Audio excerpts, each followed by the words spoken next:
অবশ্য প্রশ্নটি আপনাদের দুজনের জন্যই। আমি প্রথমে একটু আমি আপনার কাছ থেকে একটু জানতে চাইবো যে না, বাংলাদেশের আপনি প্রথমে জেসনকে দিয়ে শুরু করেন। She is a lady, like you should না, গিভ হার ঠিক দ্য। ঠিক আছে, আপনি বলেন।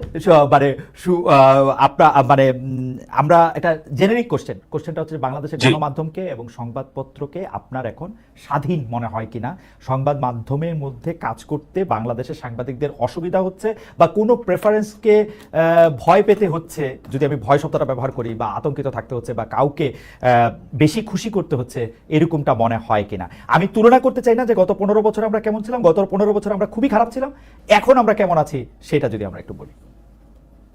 খালেদ ভাই, আপনাকে ধন্যবাদ। জেসন, ধন্যবাদ।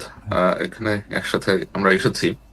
আসলে বাংলাদেশের গণমাধ্যমের সংবাদ স্বাধীনতা, গণমাধ্যমের কাজ, সাংবাদিকরা কিভাবে কাজ করছেন, তাদের উপরে কোনো রকমের খড়গহস্ত, কোনো রকমের কন্ট্রোল আছে কিনা, এই জিনিসগুলোকে আমাদেরকে অনেকভাবে ভাগ করতে হবে আর কি। এখানে তো একটা হচ্ছে সরকার পক্ষের একটা চাপ থাকে, মালিক পক্ষের একটা চাপ থাকে, বর্তমানের যে ক্ষেত্র সেখানে বিভিন্ন পার্টি ইনভলভ আছেন, তাদেরকে সেইগুলা থেকেও আপনার চাপের সম্মুখীন হতে হয়। সুতরাং আপনি যে বাংলাদেশের সংবাদ মাধ্যম স্বাধীন আছে অথবা মুক্ত আছে, গণমাধ্যম মুক্ত আছে, এটা আসলে মনে করার কোনো সুযোগ নাই আর কি। আপনি দেখবেন যে আহ, আগস্ট থেকে এখন পর্যন্ত আহ, অনেক রকমের সংবাদ বাংলাদেশের গণমাধ্যমে এসেছে। বিশেষ করে বিশেষ কিছু পত্রিকা যেগুলো বিশেষ কিছু শিল্পগোষ্ঠী ওন করে থাকে, তারা এমন চটকদার সব কার্যক্রম করেন যা সাংবাদিকতার মানদণ্ডে আমার মনে হয় না যে কোনোভাবেই উত্তীর্ণ হয় আর কি। আর এছাড়া এই সংবাদপত্রের যেই যেই মিডিয়া হাউসগুলো আছে, এর মধ্যে কিছু তো আপনার স্টাবলিশ করা হয়েছে আহ, নিজেদের উদ্দেশ্য চরিতার্থ করার জন্য। আপনি দেখবেন যে কিছু চ্যানেল আছে, কিছু খবরের কাগজ আছে, যাদের নেপথ্যের ব্যক্তিরা অত্যন্ত বিতর্কিত, এবং এদের কাজ হচ্ছে এক পক্ষ হয়ে আরেক পক্ষকে আক্রমণ করা, ওই পক্ষ এসে আবার এই পক্ষকে আক্রমণ করে। কেউ কেউ আবার কখনো সরকারের সহযোগী হয়ে ওঠে। কেউ যখন দেখে যে সরকার তাদের কথা শুনছে না, তখন কি আবার তারা সরকারকে আক্রমণ করে। এটা আসলে বেশ জটিল এবং বেশ, আমার কাছে মনে হয় যে the environment is very dirty. বেশ ওকে। নোংরা একটা এনভায়রনমেন্ট এখানে এখানে বিরাজ করছে। মানে আপনি আসলে কম কথাতেও সবগুলো বিষয়ই আপনি মোটামুটি এনেছেন, কিন্তু একটু সহজ করে, মানে কোয়ান্টিফাই করে যদি আমি এখন বলি যে আপনি যদি সংবাদপত্রের স্বাধীনতার সর্বোচ্চ মান যদি হয় 100, এই মুহূর্তে এই সরকার আসার পরে বা 5 আগস্টে শেখ হাসিনা যাওয়ার পরে আপনি এই সংবাদপত্রের স্বাধীনতার মানদণ্ডে এটাকে কত নম্বর দিতে চাইবেন? সংবাদ স্বাধীনতার মানদণ্ডে আসলে এটা এটা খুব টাফ, কারণ আসলে কয়েকটা নিউজ পেপার আছে হুম, that we have to tell যে হুম, তারা এখনো কাজ করে যাচ্ছে। দুই হুম, থেকে তিনটার মতো, হুম। সর্বোচ্চ তিনটার মতো হয়তো আপনার সংবাদ মাধ্যম আছে, যারা চেষ্টা করছে এখনো সঠিক তথ্যটা দেওয়ার জন্য। এবং তাদের স্বাধীনতা আমি বলবো যে কোনো ক্ষেত্রেই 140-এর বেশি নাই। হাসিনার সময় হয়তো যেটা 25 ছিল সেটা এখন 40 হয়েছে। আর অন্য যারা আছে ধরেন আপনার, ওদের তো আসলে ধরেন স্বাধীনতা ডিপেন্ড করে তাদের মালিক যারা, ওকে। ওদের মর্জির উপরে। তো ওইটা নিয়ে আসলে মন্তব্য করার কিছু নাই আর ও, কি। ওকে। আমরা আবার আসবো আপনার কাছে স্পেসিফিক প্রশ্ন নিয়ে। আমরা একটু কাজী জেসিন থেকে এই ব্যাপারটা একটু জানতে চাই যে বাংলাদেশের গণমাধ্যম বা সংবাদপত্রকে আপনি আসলে কিভাবে দেখছেন এই পর্যায়ে এসে। ধন্যবাদ। ধন্যবাদ স্যারকেও ধন্যবাদ। এই বিষয়টা যে আমরা কথা হুম, বলতে পারছি, এটা আমি হুম, সাধুবাদ জানাই একটা উদ্যোগ নেওয়ার জন্য। আসলে আপনি বলেছেন যে আগের কথা বাদ এখন আমরা কেমন আছি হুম, সেটাকে জাজ করার জন্য। আগের কথা বাদ দিয়ে আপনি আজকের অবস্থা জাজ করতে পারবেন না, কোনোভাবেই পারবেন না। একটা ভেঙে যাওয়া বাসায় আপনি কেমন করে সাজিয়েছেন, ভুলে যান ভেঙে গেছেন কিনা, এই কথাটা আপনি বলতে পারবেন না। আগে কি মিডিয়া ছিল, গণমাধ্যম ছিল কিনা, সেই প্রশ্নটার উত্তর আমাদের দেখতে হবে। বিগত 15 বছরে যা হয়েছে সেটা কি সাংবাদিকতা হয়েছে কিনা সেটা আমাদের দেখতে হবে, বিরল বিকল্প বাদে। গত 15 বছর যা হয়েছে সেটা তো আমরা দেখেছি। এখন অনেকে বলে শেখ হাসিনাকে ফ্যাসিস্ট হাসিনা বলতে চায় না, বলে মাফিয়া, মাফিয়া হাসিনার পতন হয়েছে। তো মাফিয়া আওয়ামী লীগ বা মাফিয়া হাসিনা যে শাসন 15 বছর করেছে, এই শাসনটা যে করতে পেরেছে, এই জায়গাটায় তাদেরকে এনাবেল করেছে কারা? তারা কিন্তু আপনার এই মিডিয়াই তাদেরকে সহযোগিতা করেছে 15 বছর শাসন করার জন্য। আমরা তো গণমাধ্যমকে বলি ফোর্থ স্তম্ভ, চতুর্থ স্তম্ভ। সেই জায়গা থেকে গণমাধ্যম হচ্ছে দর্পণ। একটা রাষ্ট্র কেমন চলছে, সরকার কেমন করছে সেটা দেখার দর্পণ হচ্ছে গণমাধ্যম। সেই গণমাধ্যম সেই দর্পণ দেখায় নাই, দেখিয়েছে মানবতার মা শেখ হাসিনাকে, দেখিয়েছে যে কাঁদো বাঙালি কাঁদো, বাঙালির চোখে পানি নাই, কিন্তু ফোর্স করেছে মিডিয়াতেও সারা মাস জুড়ে শোক করে যে কাঁদো বাঙালি কাঁদো, অথচ তারা কখনই গুম খুনের কথা তুলে ধরে নাই।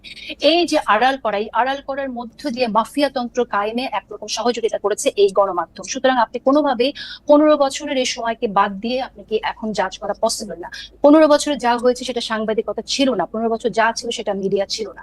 এখন যা হচ্ছে, ভঙ্গুর একটা রাষ্ট্র, সম্পূর্ণ ধসে পড়া একটা রাষ্ট্র নতুন করে বিনির্মাণ করার জন্য যে প্রচেষ্টা, সেই প্রচেষ্টাটা আমরা ঠিকভাবে নিতে পারছি কিনা, সরকারের উদ্যোগ কি আমরা সাংবাদিকরা সেটা করতে পারছি কিনা, সেই জায়গাটায় যদি আমরা কথা বলি তখন মনে হয় কথা বলাটা সহজ হয়ে যায়। সেক্ষেত্রে আমি বলবো যে আমার মনে হয় যে আমরা চেষ্টা করছি, কিন্তু অনেক শস্যের মধ্যে ভূত যেহেতু রয়ে গেছে, কারণ আপনি এখানে বীজটা বপন যা হয়ে গেছে, সেই বীজের যে বপন আছে, যে বীজটা বপন আছে সেই বীজেরই চারা তো থাকবে। তো সেরকম একটা অবস্থা আছে। আপনি এখানে ব্যবস্থার যে সিস্টেমের মধ্যে আমরা আছি, সেই সিস্টেম যদি সম্পূর্ণরূপে ভেঙে দেয়া না যায়, সেই সিস্টেম থেকে যদি বের হয়ে আসা না যায়, তাহলে আপনি নতুন করে স্বপ্নের মধ্যে থেকে বলতে পারেন না যে সাংবাদিকরা সম্পূর্ণ স্বাধীন কিনা। সাংবাদিকরা সম্পূর্ণ স্বাধীন হবে কি করে?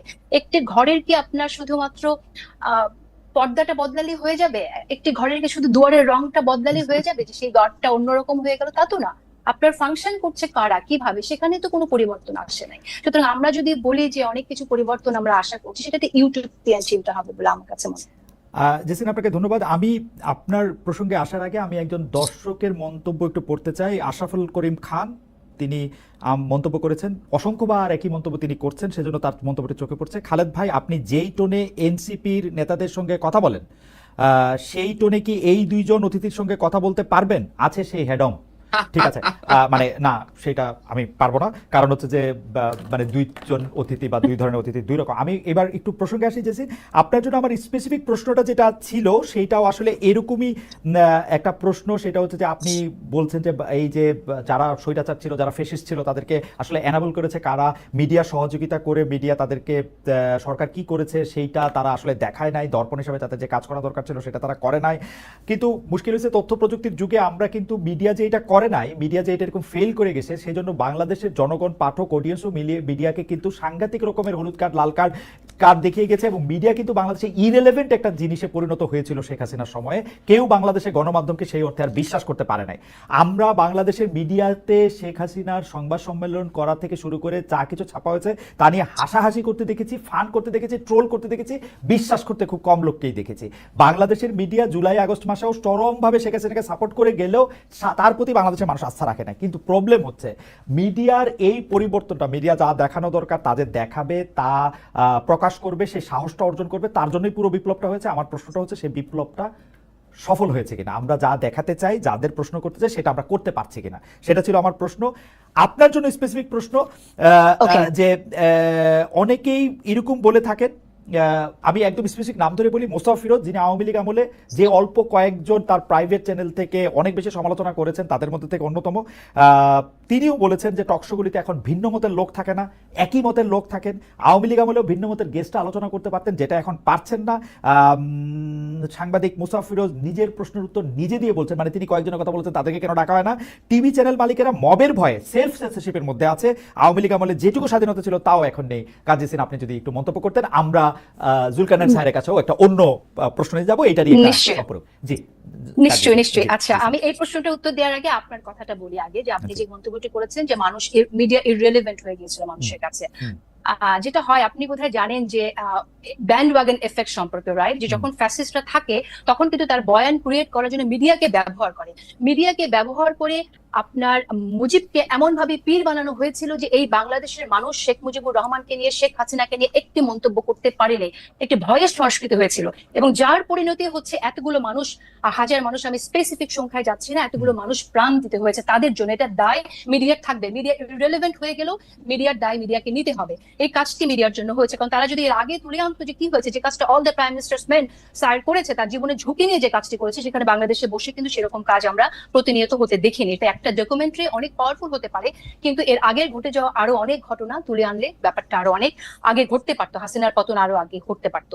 এ গেল আমার মিডিয়া নিয়ে মন্তব্য। আর আপনি যে প্রশ্নটি করেছেন যে নিরপেক্ষতার জায়গা থেকে, আমি যখন আমার কাজ করি আমি চেষ্টা করি এখন যারা স্টেক হোল্ডার্স আছেন তাদেরকে ইনভাইট করতে।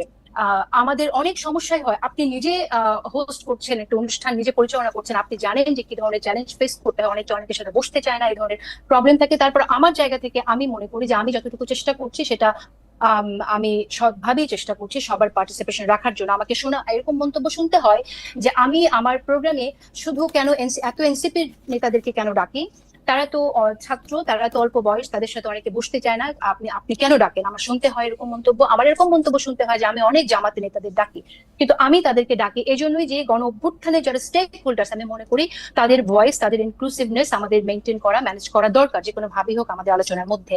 এখন আপনি আমাকে বলতে পারেন যে আমি কেন আওয়ামী লীগের একজন নেতাকে আমি ডাকি না, সেটা যদি হয় আমার নিরপেক্ষতা লিটমাস টেস্ট, তাহলে আমি বলবো যে দুঃখিত, আমি আওয়ামী লীগের কোনো নেতা, অ্যাজ লং অ্যাজ আমি যতদিন পর্যন্ত তারা ক্ষমা না চাইছে তাদের অপকর্মের জন্য এবং জনমানুষ তাদেরকে গ্রহণ না করছে, আমি কেউ না তাদের ভয়েস মানুষকে শোনানোর জন্য। আমি এই দায়িত্ব নেব না এবং আমি দায়িত্ব নিতে আগ্রহীও না। যে অপরাধ করেছে তারা করেছে, সে অপরাধের জন্য তাদেরকে সরি বলতে হবে, মাফ চাইতে হবে। মানুষ যদি মাফ করে তখন ডেফিনেটলি তারা আসবে মানুষের জন্য ভবিষ্যতে কি করতে চায় সে কথাটা বলতে। আমি অবশ্য আপনার বক্তব্যের মূল নির্যাসের সাথে আমি একমত। আমি জনাব মোস্তফা ফিরোজ যেটি বলতে চাইছেন, যারা আওয়ামী লীগ আমলে মানে আওয়ামী লীগকে উনি ডাকতে বলতেছেন না আসলে, কিন্তু আওয়ামী লীগ আমলে যারা আওয়ামী লীগকে মৌন বা নীরব সমর্থন দিয়েছেন তাদেরকেও কি আপনি ডাকের বাইরে রাখবেন কিনা, বা তাদেরকে ডাকের বাইরে কি মবের ভয়ে রাখা হচ্ছে কিনা সেটা আপনি বলবেন কিনা। যে ধরেন সরাসরি আওয়ামী লীগ করে নাই, ধরেন তারা খুন খারাপিতে অংশ নেয় নাই, উনি কয়েকটা নামও বলেছেন আসলে, সৈয়দ ইশতিয়াক রেজা, জয় মামুন, এরকম কয়েকটা নামও বলেছেন। আচ্ছা, এখন একটা বিষয় সেটা হচ্ছে যে মিডিয়া নিয়ে কথা বললে তো অনেকের কথায় চলে আসে। তো আমি আসলে দেখেন, আমরা তো কলিগস একসময় একসাথে কাজ করেছি, কিন্তু আমরা অত্যন্ত দুঃখজনক ভাবে প্রত্যক্ষ করেছি যে যখন চোখের সামনে, সবার চোখের সামনে এই ছাত্রদের হত্যা করা হয়েছে, তখন তারা এই পতিত হাসিনার অফিসে গিয়ে তারা যে বক্তব্য রেখেছেন, এটা তো আমাদের জন্য অত্যন্ত দুঃখজনক ছিল। টু উইটনেস, সাক্ষী হওয়া ইতিহাসের, যে সাংবাদিকরা এই জায়গায় চলে যেতে পারে, তাদের মানবতা বোধ তারা এইভাবে বিসর্জন দিতে পারে, এই অন্ধত্ব তাদেরকে পেয়ে বসতে পারে, এটা তো আমাদের জন্য দুঃখজনক।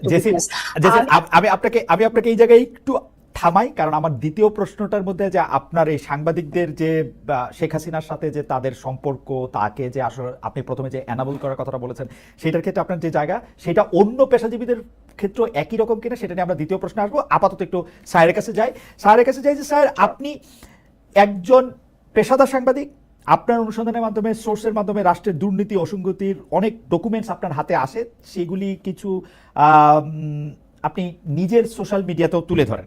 তার মানে ব্যক্তি আপনার সঙ্গেও একটা সংবাদ মাধ্যমের একটা প্রতিযোগিতা আছে, যে মানে আপনি যেটা আসলে আপনার প্রতিষ্ঠান থেকে তুলে ধরছেন না, এমন অনেক কিছু আপনার ব্যক্তি জায়গা থেকে আপনি এটা তুলে ধরছেন।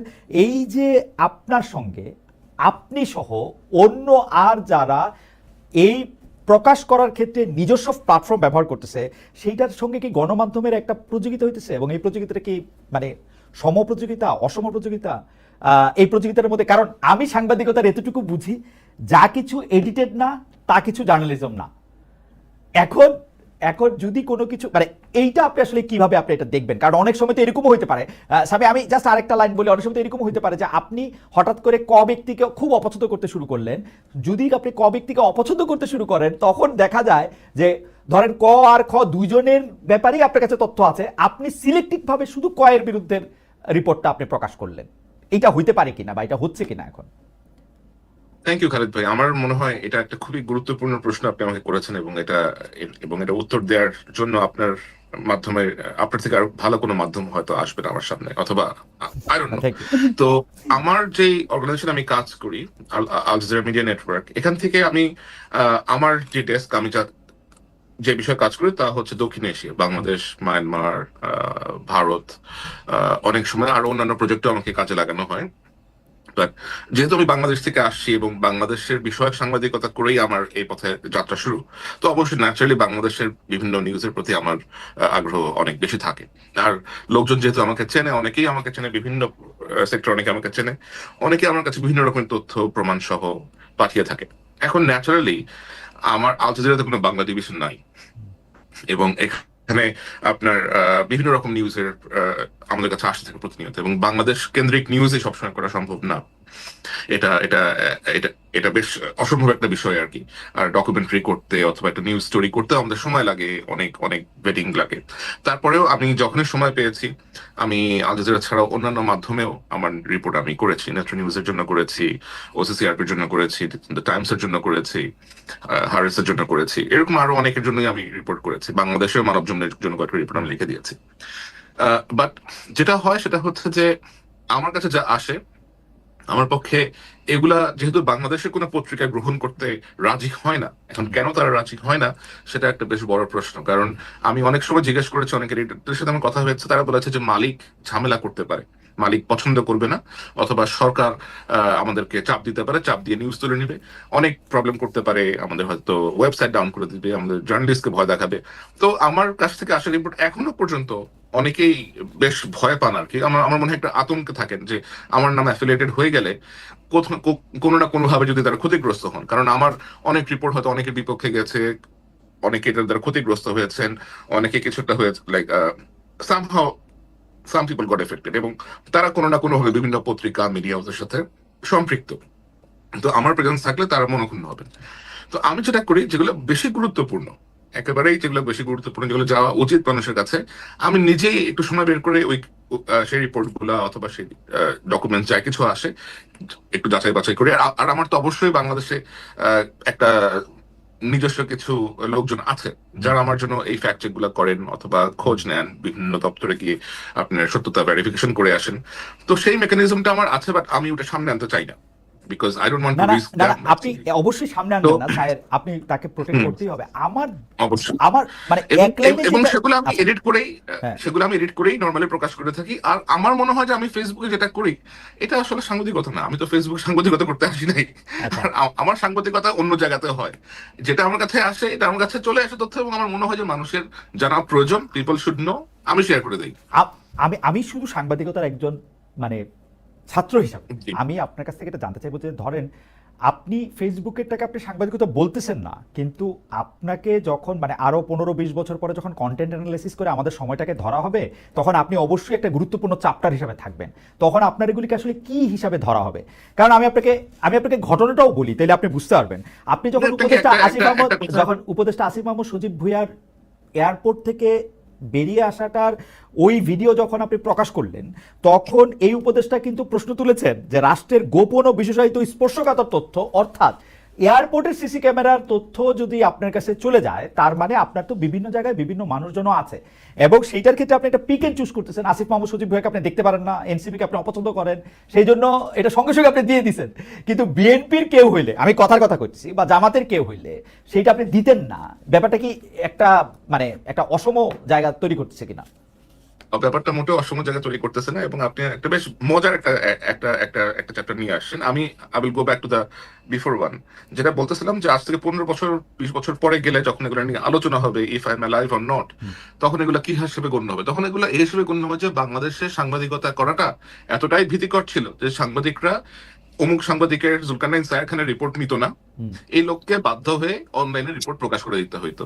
এটা এডিটেড বলেন, র বলেন, হোয়াট এভার ইট ইজ। তো অবস্থাটা এতটাই একটা ভীতির সিচুয়েশন আমাদের মধ্যে ক্রিয়েট হয়েছিল।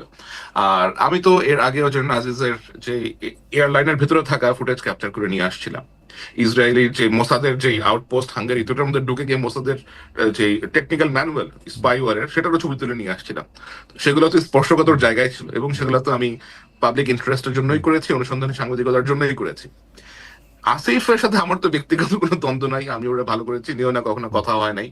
এবং এনসিপির প্রতি আমার কি আছে না আছে, আমার মনে হয় সেটা এনসিপির 2-1টা লেটার খুব ভালো করেই বলতে পারবে। তারা ভালো করেই জানে যে তাদের কোন জিনিস আমার সামনে আসার পরেও আমি তাদেরকে একটা দ্বিতীয় সুযোগ দিয়েছি, এটা তারা জানে। কিন্তু এই দ্বিতীয় সুযোগটা আমি বিএনপি অথবা জামাত হলে দিতাম না, এবং দিই না নর্মালি। সো আমার মনে হয় যে ওরা এখনো বেশ তরুণ বয়সে তরুণ তারপরে মানুষ, আপনার কোনো বায়াস না, কারো এগেইনস্টে বা কারো পক্ষে এরকম কোনো বায়াস অবশ্যই না। কোনো বায়াস আপনি ভুল কাজ করবেন, চুরি করবেন, দুর্নীতি করবেন, ধরা পড়বেন, সামনে আসবে, আমার কাছে আসবে, সেটা আপনার আমি আপনাকে আমি এটা শেয়ার করে দিব। সেটা আপনার সোশ্যাল মিডিয়া পোস্টিং এর ক্ষেত্রে আপনি কোনো বায়াস থেকে কোনো কিছু করতেছেন এরকম আপনার মনে হয় না? না, never never, I will never do that. আপনি যদি কোনো কিছু একটা অপরাধ পান কোথাও, আপনি আমার কাছে যদি এসে বলেন, এন্ড এটা যদি কোনো বিশেষ ব্যক্তির বিরুদ্ধে যায়, এতে তো আমার কোনো কিছু যায় আসতেছে না, আমার তো কোনো মাস্টার নাই। নাই, ওকে তাই না? Like I don't consider anyone as my master or anyone as my boss or anything like that. আচ্ছা, আমি আবার একটু আসবো আপনার কাছে। আপনার ব্যক্তিগত পছন্দ অপছন্দগুলি বা আপনার সব মানুষেরই ব্যক্তিগত পছন্দ অপছন্দ থাকে, আপনার প্রতি ব্যবহার দিয়েও আপনি আসলে অনেক সময় আলোড়িত হতে পারেন, সেইটার ক্ষেত্রে আপনি কি করেন সেটা নিয়ে আমি আরেকটা প্রশ্ন করতে আসবো। আমি একটু জেসিনের কাছে আসি। Okay. জেসিন, আপনি সাংবাদিকদের কথা দিয়ে আপনি আসলে শুরু করতেছিলেন, বিগত প্রেক্ষাপট আপনি তুলে ধরেছেন এবং দর্শকরাও আপনার কথা অনেকেই অনেক বেশি পছন্দ করেছেন। আমি যে বিষয়টি শুধু আপনার সামনে আনতে চাই যে বিগত 15 বছরের ফেসিস্ট আমলে খালি তো এইটা হয় নাই যে সাংবাদিকরা এরকম করছে, আপনি অন্য পেশাজীবীদের ক্ষেত্রে যদি আমি বলি, সব ক্ষেত্রে তো এরকম হয়েছে। আমরা আমলাদেরকে দেখছি, আমরা বিচারকদেরকে দেখছি কেউ পায়ে ধরে সালাম করতেছেন, আমলাদেরকে দেখছি যে তারা ধরে নিয়ে আসতে বললে বাইধা নিয়ে আসতেছেন, তারা অতিরিক্ত যেটাকে বলে হচ্ছে মানে যাইছে তাই করতেছেন। ব্যবসায়ীদের ক্ষেত্রে কেউ কেউ কবিতা বলতেছেন, গান বলতেছেন, প্রথম নাকি শেষ কি কি জানি, কেউ কেউ এরকম বলতেছেন কার ঘাড়ে কয়টা মাথা আছে শেখ হাসিনা ডাক দিলে যাবে না বলতেছেন। তাদের প্রতি তো আপনার এত কষ্ট, এত বিতৃষ্ণা, এত বিরক্তি দেখি না। সাংবাদিকরাই কেন মানে আপনার এত বিরক্তির মূলে তাদেরকেই কেন আপনি এনবলার বলবেন, যেখানে আমরা দেখতে পাচ্ছিলাম যে তাদের তো এত বড় ক্ষমতা ছিল না? আমি আমি আমি ব্যাপারটা এরকম বলি যে তেলবাজি যে করছে এবং তেলবাজি করতে করতে যে এটাকে মোসাহিবির চূড়ান্ত সীমাও যে অতিক্রম করছে, এতেও আমার কোনো আপত্তি নাই, কিন্তু এইটাকে কি ফৌজদারি অপরাধের আওতায় আনার সুযোগ আছে? আমরা কিন্তু দেখতে পাই যে অনেকেই হত্যাকাণ্ডের মামলার আসামি, আমরা কিন্তু অনেকেই দেখতে পাই যে তারা একেবারে অপাঙ্ক্ত এবং অন্য কিছুতে পরিণত হচ্ছে। এটা আমাদের সাংবাদিকতার স্বাধীনতার জন্য বা স্বাধীন সাংবাদিকতার জন্য ভালো হচ্ছে কিনা? জি জি। আচ্ছা, হ্যাঁ। প্রথমত আমরা কথা বলছিলাম গণমাধ্যম নিয়ে, মিডিয়া নিয়ে, যে কারণেই আসলে সাংবাদিকদের মিডিয়া নিয়ে কথা হয়েছে, সাংবাদিকদের ভূমিকা নিয়ে কথা হয়েছে। আর আমলাদের বিষয় নিয়ে তো আমরা অনেকবারই বলেছি, আমি তো আমার অনুষ্ঠানে আমি অনেকবারই আলোচনার এনেছি যে আমলারা যা করেছে, এবং আমরা এরকম শুনি যে বিভিন্ন লেয়ারে আওয়ামী লীগ টেস্ট করে করে তাদেরকে প্রমোশন দেওয়া হয়েছে। আমি একজন উপদেষ্টাকে নাম উল্লেখ না করে জিজ্ঞাসাই করেছিলাম যে সে একই আমলাদেরকে নিয়ে তারা নতুন বাংলাদেশ গড়বে কি করে। তো দামোর্থটা ছিল এরকম যে বদলানো সম্ভব না, কারণ এর পরের যে লেয়ার সেটাও আওয়ামী লীগ, তারপরের লেয়ার সেখানেও আওয়ামী লীগ, এরকম 5টা লেয়ারেও সে চেক করে দেখেছে সবই আওয়ামী লীগের। সো এরকম একটা সিচুয়েশনে সরকার কাজ করছে। ডেফিনেটলি আমরা বারবার বলছি এটা যে সরকারের উচিত যেখানে তদন্ত করা কারা আসলে আওয়ামী লীগের হয়ে কাজ করেছে এবং কাদের বিরুদ্ধে তদন্ত করলে, যাদের বিরুদ্ধে তদন্ত করলে প্রমাণিত হবে তাদের বিরুদ্ধে ব্যবস্থা নেওয়া, সেটা আমরা বারবারই বলছি এবং বলবো। বিচারের ক্ষেত্রেও তাই। এটা আমরা দেখেছি কিছু পরিবর্তন এসেছে, নতুন বিচারক নিয়োগ করা হয়েছে এবং যারা বিচার ব্যবস্থার দায়িত্বে আছেন, আইন উপদেষ্টা আছেন, অ্যাটর্নি জেনারেল আছেন, তারা এই কাজটা করছেন বলে জানি। আরো ব্যাপকভাবে করা দরকার, কিন্তু যেহেতু আমরা গণমাধ্যম নিয়ে কথা বলছি সেজন্য গণমাধ্যমের বিষয়টি এসেছে। আপনি একটা বললেন যে এটা তো ফৌজদারি অপরাধ না, ফৌজদারি অপরাধ কিনা সেটা আপনি বলতে পারেন না। আপনি নিজে যদিও আইন নিয়ে আপনার বিশেষ জ্ঞান আছে বলে আমি জানি, তারপরেও আমি বলছি, কারণ আমরা যদি ইতিহাসের দিকে দেখি তাহলে রুয়ান্ডাতে কি হয়েছে, হুতুরা যে গণহত্যা চালিয়েছে তুৎসিদের উপরে, সেখানে হুতুরা কিন্তু একইভাবে মিডিয়াকে ব্যবহার করছে। বাংলাদেশে যেরকম শেখ হাসিনা সরকার মিডিয়াকে ব্যবহার করেছে যে একটা একটা শিবির ধর, ধৈরা ধৈরা জবাই কর, বিএনপি হলেই ছাত্রদল হলেই ধরে ধরে জেলে ভর মার। তো এই যে একটা অবস্থা আমরা দেখেছি, স্লোগান হিসেবে যদিও শিবিরের ওই স্লোগানটা পপুলার হয়ে গিয়েছিল, কিন্তু গুম খুন করতে তো আমরা বিএনপির নেতা কর্মীকেও আমরা দেখেছি যে নিয়ে গেছে, গুম হয়ে গেছে, ফিরে আসেনি, এই ঘটনাটা ঘটেছে। তো তখন কিন্তু আমরা কোনো প্রতিবাদ দেখি নাই। তো সেম যেটা আমি রেফারেন্স দিচ্ছিলাম, রুয়ান্ডাতে কিন্তু একই ঘটনা ঘটলো এবং রুয়ান্ডাতে আপনার হুতুকে কি বলবো সমর্থন যোগানোর জন্য, তাদের প্রোপাগান্ডাকে সমর্থন যোগানোর জন্য সেখানে RTLM নামে একটি রেডিও স্টেশন ছিল। সেই রেডিও স্টেশনের মালিকের কিন্তু মৃত্যুদণ্ড হয়েছিল যে শুধুমাত্র এই প্রোপাগান্ডা ছড়ানোর জন্য। এবং তার ওখানে যে কথাটা বলেছিল যে আমরা শুনতে পেয়েছি সেখান থেকে এরকম বাণী দেয়া হয়েছে সেই রেডিও থেকে, go clean, the grave is not yet fulfilled. হ্যাঁ, মানে কবরটা এখনো ভরে নাই, যাও আরো মারো। তো এই যে তাদের বয়ানগুলো তারা বিভিন্ন ভাবে নিয়ে এসেছে তাদের রেডিওতে। আপনি মনে করছেন যে বাংলাদেশের সাংবাদিকেরা গত 15 বছরে এইরকম বয়ান দিয়েছে নাকি এরকম বয়ান? বাংলাদেশের সাংবাদিকরা আমি বলছি এখানে যে বাংলাদেশের সাংবাদিকরা বিরল ব্যতিক্রম বাদে তারা এই যে মানুষজনকে জেলে নেওয়া হয়েছে, গুম করা হয়েছে, খুন করা হয়েছে, এটাকে জায়েজ করেছে। শেখ হাসিনাকে তারা তার বড় মানবতার মা বলেছে বাংলাদেশের মিডিয়া। এর জবাব আপনি কোথায় পাবেন? সো আপনি এটা বলতে পারেন না যে ফৌজদারি অপরাধ করেছে কিনা, এটা আসলে প্রমাণযোগ্য। আমি এখানে একটু অ্যাড করতে চাই, if you allow me to. আপনি চিন্তা করেন খালিদ ভাই যে আপনি একটা ঘরে আছেন, একটা বাসায় আছেন। আপনার বাসায় আপনি জানেন যে বাসার ছাদের ওই অংশ যে কোনো সময় ধসে পড়তে পারে, কিন্তু আপনি কোনো ব্যবস্থা গ্রহণ করছেন না। আপনি দেখছেন, আপনি ব্যবস্থা গ্রহণ করছেন না, কারণ আপনি জানেন যে যদি এটা কমপ্লেন করেন না, আপনার বাসার যিনি মালিক আছেন অথবা বাসার যিনি কর্তা আছেন তিনি হয়তো বিষয়টা নিয়ে আপনাকে বকাঝকা করবেন অথবা পছন্দ করবেন না, হুম। যে তুমি আমাকে খরচ বাড়াইতে আসছো কেন। হঠাৎ করে ওই ছাদটা ভেঙে পড়ে বাসার 3টা লোক মারা গেল, দোষটা কার হবে? হুম। উড ইউ ফিল যে আপনি এটার জন্য দোষী কিনা? না আমার মনে হয় বিষয়টা না অবশ্যই, কিন্তু এরকমই হয়েছে। কিন্তু না আপনারা দুজনই আমার খুবই প্রিয় সাংবাদিক, কিন্তু আমি শুধু আপনাদের মনে করাই দিতে চাই যে 15 বছর ধরে আমাদের ফেসিস শেখ হাসিনার আমলে সাংবাদিকতাকে দেখতে গিয়ে আমরা অতিরিক্ত জেনারেলাইজেশন করতেছি কিনা। কারণ আমরা কিন্তু আমার শেখ মনে হাসিনা, হয় না, আমি আমার বলি একেবারেই আমরা মনে হয় কিন্তু না। শেখ হাসিনার যাবতীয় যত দুষ্কর্ম সেই দুষ্কর্মের যতগুলি আমরা জানি সেগুলি কিন্তু সংবাদ মাধ্যমের মাধ্যমেই জানি। মানে True. ধরেন ধরেন এই যে কি বলে সোনার মেডেলে চুরি করছে, বালিশের দাম কত রাখছে, পদ্মা সেতুতে কি করছে, সেগুলি কিন্তু গণমাধ্যমদেরকে আমাদেরকে মানে একদম হুতুতুৎসিদের সাথে মিলায়া গণমাধ্যম একেবারেই সে ফেসিসদের অ্যানাবলের ভাষাই শুধু ব্যবহার করছে।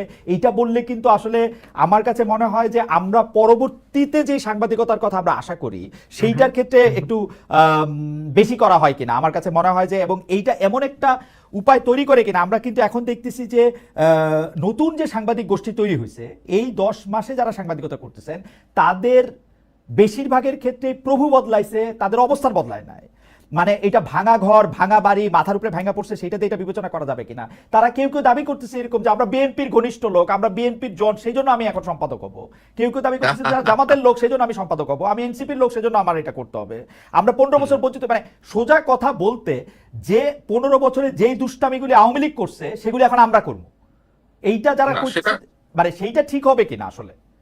না, মানে সেটা আমরা একেবারেই ঠিক হবে মানে না। মানে এই জন্য আমি এই প্রশ্নটাই যদি আপনি এটা বলতে, তারপর আবার একটু জেসিনেরও একটু মন্তব্য আমাদের একটু শুনতে হবে।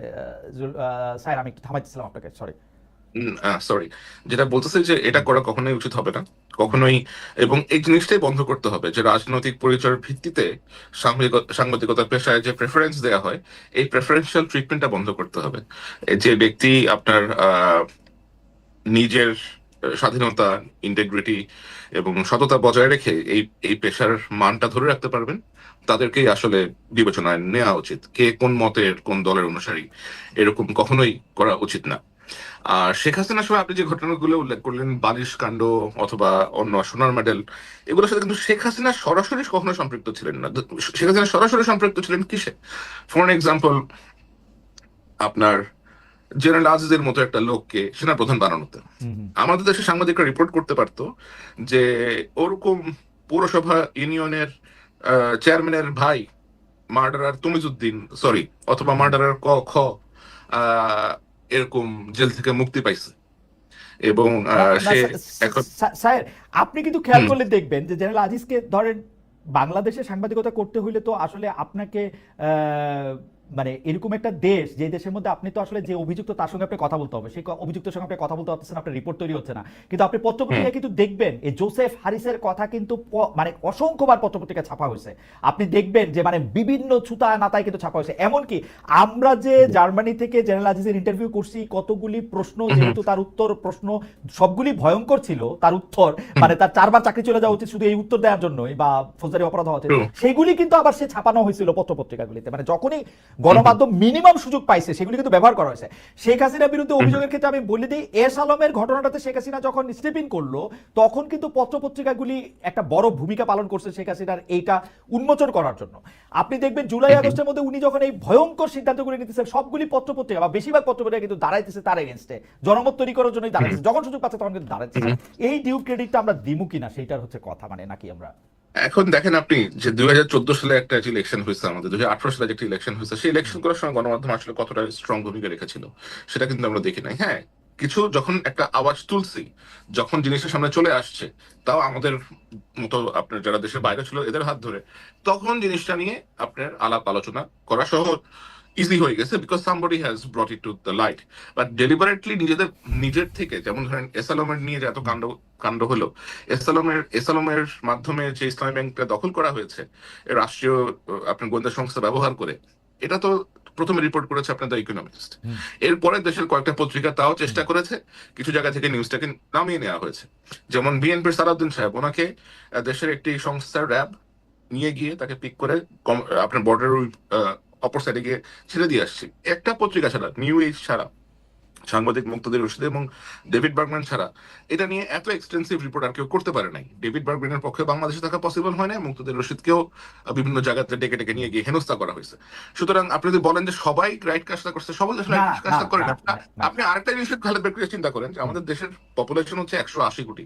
180 কোটি দেশের জনসংখ্যার মধ্যে থেকে 18 কোটি 180 সরি মিলিয়ন 180 মিলিয়ন, লাইক 18 কোটি। রাইট 18 কোটি মানুষের মধ্যে আপনি দেখবেন যে আপনি হাতে গুনতে পারবেন অ্যাকচুয়ালি 20 থেকে 25টার মতো হয়তো সাংবাদিক আছে যারা গত 15 বছরে এক এক্সাক্ট কাজটা করার চেষ্টা করেছে, সামহাও দেশে থেকে হোক দেশে বাইরে থেকে হোক। এই যে হাজার হাজার সাংবাদিক রেজিস্টার্ড আছে আপনার, এই ইউনিয়ন ডিআরইউ বলেন কত কমপক্ষে 100টার মতো ইউনিয়ন আছে, এরা কি কাজটা করছে সংঘবদ্ধভাবে? এডিটরস গিল্ড বলেন, এডিটরস এই বলেন, প্রতিটা সংগঠন আমরা এটা একদম মুখস্থ বলতে পারি যে এবারে যারা সংগঠন করে করছে কি তাদের করেছে প্রধান তারা? কাজ What ছিল role they actually played? প্রধান কাজই ছিল সরকার প্রধানকে আসলে যেটিকে আমরা তুষ্ট তেলবাজি করা, বলতেছি গিয়ে ওইখানে গিয়ে আপনি মা, আপনি বাবা, আপনি আমাদের সব, Right. আপনি আমাদের সোনামণি, এগুলা কি সাংবাদিকদের ভাষা হওয়া উচিত? না, একেবারে উচিত না, একেবারে উচিত না। আমি এই ব্যাপারে আপনার সাথে শতভাগ একমত। আমি একটু কাজে যেছি এবং এই ফোরামগুলো যদি স্ট্রং হইতো, এই ফোরামগুলো যদি একটা শক্ত পদক্ষেপ নিত, তাহলে তো আর এরকম হতো না। ফোরামগুলো যদি সাংবাদিকদের মধ্যে সাহসী সঞ্চার করার চেষ্টা করতো, রাইট তাহলে তো আর নিশ্চয়ই এমন হতো না। আপনি ডিজিটাল সিকিউরিটি কেস দিতে পারেন একটা সাংবাদিকের নামে, আপনি 1000 সাংবাদিকের নাম দিতে পারবেন ডিজিটাল সিকিউরিটি কেস একসাথে, আচ্ছা, সেটা তো আপনি করতে পারবেন। আচ্ছা, এটাতে একটু কাজী সিনের মন্তব্য একটু শুনি। আমাকে যদি মনে হইতে থাকে, আমি একটু মাঝখানে বলে দিই, মানে দর্শকরা তো এত দ্রুত অনেক সময় সিদ্ধান্ত চলে আসে না এবং বিভিন্ন জায়গা থেকে কেটে কেটে এটার মধ্যে বলেন। আমার কিন্তু মনে হয় গত 15 বছরে আমরা সবচেয়ে বেশি যে জায়গায় ফেল করছি সেই জায়গাটার নাম সাংবাদিকতা। সাংবাদিকদেরকে যদি আমি পরীক্ষার খাতা দেখতে নাম্বার দিতাম, আমি 10-এ অন্য সাবজেক্টে নাম্বার কেটে দিতাম, মানে শূন্য তো দিতামই। আমার স্যার যেমন আমি অঙ্ক কম পারতাম বলে সেটাতে তো শূন্য দিত, ইংরেজি থেকেও 2 নাম্বার কেটে দিত, ওরকম অন্য জায়গা থেকেও আমি 2 নাম্বার কেটে দিতাম। আমার অবস্থা সেটা। কিন্তু ঘটনা হচ্ছে বর্তমানে আমরা যে সাংবাদিকতার যে জায়গাটাতে আসি সেই জায়গাটা থেকেও যদি একটু বলেন যে এটারই ধারাবাহিকতায় আর কি আমার অবস্থা। কিন্তু মানে আমি কিন্তু আপনাদের সাথে একদম একমত, সাংবাদিকতা আমাদের ব্যর্থতা নিয়ে, সম্মিলিত ব্যর্থতা নিয়ে আমি একদম একমত। না, আপনি যেহেতু একমত তাহলে আমার অ্যাড করার কিছু নাই, যে আপনি নিজেই জানেন যে প্রশ্ন নয় প্রশংসা করতে এসেছি, সেই বিখ্যাত টার্ম নতুন করে অ্যাড করার কিছু নাই। আমাদের মনে রাখা উচিত কিশোরের কথা, মুশতাকের হত্যার কথা, সেই সাংবাদিকদের কথা আমাদের মনে রাখা উচিত, সাংবাদিকদের গুম করা হচ্ছে সেই কথাগুলো মনে রাখা উচিত। আর সংবাদ মাধ্যমে একটু অ্যাড করি শুধু, সেটা হচ্ছে যে খুব অল্প বিস্তর যে সমালোচনাটা করলে সহ্য করবে, কিছু না সমালোচনা করলে তো টেকা যাবে না, সেরকম একটু সমালোচনা করেই কিন্তু হয়েছে। মূল জায়গাগুলোতে অ্যাটাক করে যে জায়গাটা আসলে তুলে আনা দরকার সেই কাজগুলো করা হয়নি। আয়নাঘরের কথা মানুষ জানা সত্ত্বেও কিন্তু আনতে পারেনি, কোনোভাবে ইনিয়ে বিনিয়েও আনতে পারে নাই। এখন সাংবাদিকতার কথা যদি বলি যে আমরা আসলে এখন কেমন আছি, আমার তো মনে হয় যে মূল জায়গাটাই তো নষ্ট হয়ে গেছে। তো মূল জায়গাটা যখন নষ্ট হয়ে গেছে, এটা ঢেলে সাজানো ছাড়া তো সুপারফিশিয়াল যাই হবে সুপারফিশিয়াল। আপনি উপর থেকে একজন ব্যক্তি পরিবর্তন হলে, দুজন ব্যক্তি পরিবর্তন হলেই তো হবে না, পুরো সিস্টেমটাই তো করাপ্ট। এখানে যেমন আপনার কর্পোরেট সেন্সরশিপ আছে, পলিটিক্যাল সেন্সরশিপ তো আসবেই। যখন কিনা আপনার কালো টাকার বিনিয়োগ থাকবে তখন তো আপনার পলিটিক্যাল সেন্সরশিপটা আসবে। আরেকটা বড় সমস্যা হচ্ছে, দেখেন এই যে শেখ হাসিনা কিন্তু বাকশাল, একটা নব্য বাকশাল, ডিজিটাল বাকশাল কায়েম করেছেন। কিভাবে? পত্রিকা বন্ধ না করে, ভেরি স্মার্টলি, পত্রিকা বন্ধ না করে, কোনো টেলিভিশন বন্ধ না করে, আরো বেশি বেশি লাইসেন্স দিয়ে সবগুলোকে নিজের জন্য, নিজের মাইক হিসেবে ব্যবহার করার মধ্য দিয়ে। এখন এই প্রতিষ্ঠানগুলো লাইসেন্স কাকে দেওয়া হয়েছে? নিজেদের লোককে, যারা তার বিশ্বস্ত ব্যবসায়ী, যাদের সাথে ব্যবসায়িক লেনদেন আছে, বা মন্ত্রীর ভাই, তাদেরকে দেওয়া হয়েছে। এখন তো তাদের কাছে এই চ্যানেলগুলো আছে, তো এই চ্যানেলের কাছ থেকে আপনি কি পাবেন, কি আশা করবেন? এখন তারা যাই করবে, তাদের তো নিজেদের পাপেই এখন যা দেবে সেটা তো আপনি নিষ্ঠাবান সাংবাদিকতা আশা করবেন না। সিদ্ধান্তগুলো তো আসবে আপনার নিজেদের ভুল থেকে, আতঙ্ক থেকে, ভয় সেখানে থাকবেই। সুতরাং আমার মনে হয় যে এটা যদি আমরা বলি যে আচ্ছা, এইটা একটু আপনি ইলাবোরেট করবেন কিনা, কারণ এই জিনিসটা আমরা শুরু হয়েছে দেখছি যে বিএনপির আমল থেকে, মানে বিএনপির আমল থেকে না বলে যখন আসলে মানে 21 টিভি লাইসেন্স দেওয়া হলো, তারপরে যখন চ্যানেল আই লাইসেন্স দেওয়া হলো, এগুলি আওয়ামী লীগের আমলে দেওয়া হয়েছে। তারপরে যখন বিএনপি আসলো, বিএনপি কিন্তু পরপর বেশ কয়েকটা টিভি লাইসেন্স তাদের দলের লোকদেরকেই দিছে, একদম যারা তাদের ব্যান্ড ওয়াগন বাজাবে খুব সুন্দর করে তাদেরকেই দিছে। এবং তাদের কেউ লাইসেন্স কিন্তু আওয়ামী লীগ আমলে রয়েও গেছিল। আপনি জানেন যে এনটিভি, বাংলা ভিশন, বৈশাখী, সেগুলি কিন্তু রয়েও গেছিল। এনটিভি, বাংলা ভিশন তারা একই মালিকানায় থাইকাও, মালিকানাটা কেন গুরুত্বপূর্ণ না সেটা আমি বলি, একই মালিকানা থাইকাও তারা শেখ হাসিনার আরো বেশি চামচামি করছে। এমনকি আওয়ামী লীগের মালিকানার টিভির চেয়েও বেশি চামচামি বিএনপির আমলের থেকে, বিএনপির যে মালিকানা ছিল সেগুলির থেকে আমরা দেখছি। তো এইটারও আপনি আসলে এটা কেমনে দেখেন? মানে মালিকানা তো আসলে এখানে বিষয় না, এখানে হচ্ছে ক্ষমতা। জি বলেন। মালিকানাটা বিষয় না, কিন্তু মালিকানাটাও আবার বিষয়। কারণ হচ্ছে যে আপনার যখন এখানে একজন ব্যবসায়ী কালো টাকা নিয়ে আসবে তার ব্যবসা রক্ষা করার জন্য, সে তো তখন মিডিয়াটা তার ব্যবসা হিসেবে ব্যবহার করবে না, সে তো এটাকে অস্ত্র ওয়েপন হিসেবে ব্যবহার করবে। সুতরাং এখানে মালিকানাটা ব্যাপার। আপনি আর যে চ্যানেলের কথা বললেন, প্রত্যেকটা চ্যানেল, যেমন আমি বাংলাভিশনের কথা নিয়ে এসেছেন, বাংলাভিশন চ্যানেলটা কিন্তু আমার জন্য যে পরিমাণ তারা নিয়েছে, টেনশন নিয়েছে, চ্যানেলটা বন্ধ হয়ে যেত যদি আমাকে, তো তারা টানা একটা বছর থ্রেট দিয়েছে শো বন্ধ করার জন্য, তাদের পক্ষে কথা বলার জন্য। যখন আমি কোনোভাবেই রাজি হই নাই তখন কিন্তু তারা চ্যানেলটা বন্ধ করে দিত, শুধুমাত্র চ্যানেলটা বাঁচানোর জন্য শেষ পর্যন্ত আমার শোটা স্যাক্রিফাইস বন্ধ করে দিতে হয়েছে, এবং আমি দিয়েছি সেটা সেই সময়। সুতরাং এরপরে তারা টিকে থাকার জন্য কি করেছে, আমি আমি এত মানে সূক্ষ্মভাবে অবজার্ভ করিনি তখন কি করেছে, কিন্তু ডেফিনেটলি প্রতিবাদ করা উচিত ছিল। আমি আবারও বলবো যে একজন প্রতিবাদ করলেই, আসলে এক জায়গা থেকে প্রতিবাদ করলেই হয়, শুরু হয়ে যায়। কারণ সবাই যদি একই জায়গায় যেতে থাকে তখন কিন্তু মানুষ মানে আমার কাছে শাসকরা আর ওই কাজটা করতে পারে না, ঐক্যবদ্ধ হওয়া থাকা।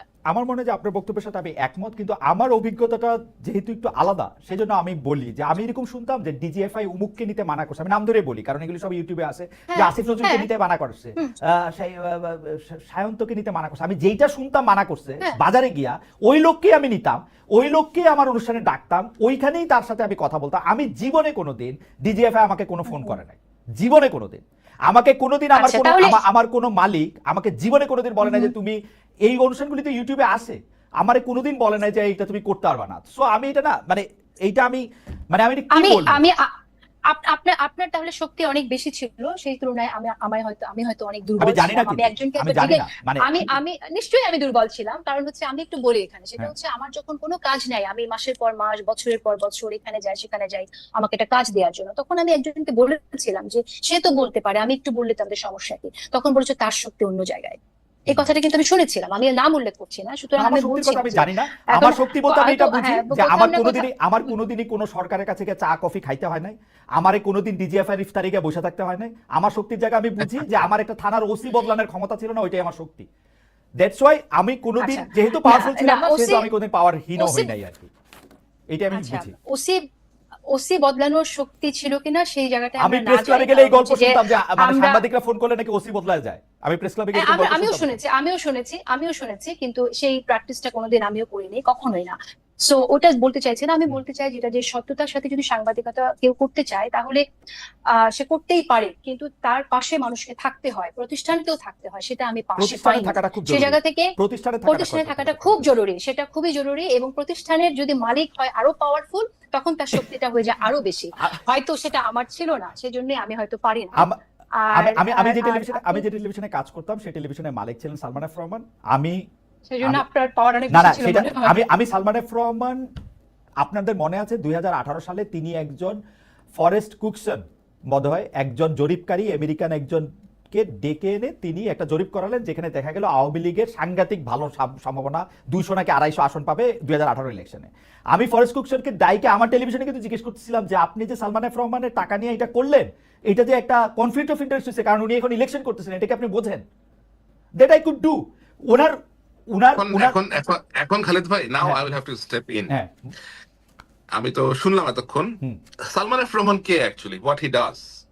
ওকে, তার কাজটা কি? He is a power broker. He does behind the scene many activities which suggest that he has very deep entrenched connection with deep state.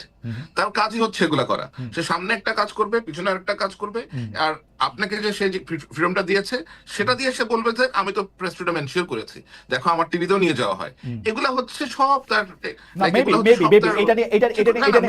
এটা নিয়ে আমি দ্বিমত করব না, কারণ উনি যখন এমপি হয়েছে, কিভাবে বিএনপি নেতার মেয়েকে বিয়ে করে, কেন করে তারা? এই যে আমি আপনাকে দেখতে পারি না, আমরা সম্পর্ক করতেছি কি আপনার অপোজিশন পার্টির সাথে, so that you can have access to everywhere. এবং এভাবে কিন্তু এই ব্যক্তিগুলো এভাবে এই কার্ডগুলো খেলে আসছে বছরের পর বছর। আপনাকে তারা সুযোগ দিয়েছে ইন্ডিপেন্ডেন্ট টেলিভিশনে, আপনাকে জীবনে ওরা কল করবে না। কিন্তু আমারও মনে হয়েছে, আমি বলি, আমারও মনে হয়েছে 2018 সালে উনি যখন এমপি হলেন, সরকারের শেখ হাসিনা যখন উনি সরাসরি পদে যোগ করলেন, তারপরে কিন্তু আমি আর ইন্ডিপেন্ডেন্ট টেলিভিশনে থাকলাম না। আমার কিন্তু থাকারই কথা ছিল এখানে, আমি থাকলাম না, কারণ তারপরেরটা আমি আর জানি না, কারণ আমি সেন্স করতে পারছিলাম যে আমার আর ওইভাবে থাকা বোধহয় আর ঠিক হবে না। হাওয়েভার আমার প্রসঙ্গ বাদ দিয়ে এখন আরো অনেকগুলি গুরুত্বপূর্ণ প্রসঙ্গ আছে, সেই প্রসঙ্গদের একটু আনি। তার আগে দর্শকদের কাছে জানতে চাচ্ছিলাম যে গণমাধ্যমের স্বাধীনতা সমর্থন করে এনসিপি নেতা হাসনাত আব্দুল্লাহ বলেছেন স্বাধীনতার নামে ফেসিবাদের দোসরদের সুযোগ দেওয়া ও অপতথ্য প্রচার মেনে নেওয়া ঠিক হবে না। প্রিয় দর্শক, এই হুঁশিয়ারি সঠিক বলে মনে করেন কিনা? শতকরা 80% দর্শক মনে করছেন যে তারা এটা সঠিক মনে করেন, শতকরা 20% দর্শক মনে করছেন এটি সঠিক তারা মনে করছেন না। আরেকটা বিষয় নিয়ে জানি আমি এই প্রসঙ্গটা জুড়েই, যেটা নিয়ে আমরা মানে পোল করেছি সেটা নিয়ে একটু আপনাদের মন্তব্য শুনতে চাই। আমি প্রশ্নটা একটু সাজাই, তার আগে একটু বলে রাখি আমাদের অনেক দর্শক প্রশ্ন করেছেন যে আপনি কাজী জেসিনকে প্রশ্ন করলেন যে তিনি আওয়ামী লীগের নেতাদের নেন বা নেন না কিনা। আমাকে এই প্রশ্ন করলে কি হবে? আমি আওয়ামী লীগের নেতাদের নিতে চাই, শেখ হাসিনাকে, ওবায়দুল কাদেরকে এবং আওয়ামী লীগের প্রেসিডিয়ামের যারা সদস্য আছেন বা সর্বশেষ যারা সদস্য ছিলেন তাদের কাউকে, অন্য কারোর সাথে আমার কথা বলার আগ্রহ নাই। যারা নীতি নির্ধারক আছেন তারা কিভাবে কি করলেন, কেমনে দেশ চালালেন, কেমনে গুলি করলেন, কেমনে পালাইলেন, সেগুলি আমি তাদের জানতেই চাই। যদি তারা আসতে চান আমি সবসময় তাদেরকে নিতে চাই এবং তাদেরকে প্রশ্নও করতে চাই। কাজী জেসিন, আমি আপনার কাছে যে প্রশ্নটি করতে চাই সেটি হচ্ছে যে এনসিপি নেতা হাসনাত আব্দুল্লাহকে মানে মিডিয়া হাউসের কথা বলে যে কথা বলেছেন, মানে যেটাকে অনেকটা হুঁশিয়ারি বলে মনে হইতেছে, এর প্রতিবাদ করেছেন আবার দেশের প্রধান প্রধান সাংবাদিক সংগঠনগুলো। যদিও আমি সায়েরের বক্তব্যের সাথে সম্পূর্ণ একমত, সাংবাদিক সংগঠনগুলি নিয়ে আমার খুব বেশি উচ্চাসা নাই।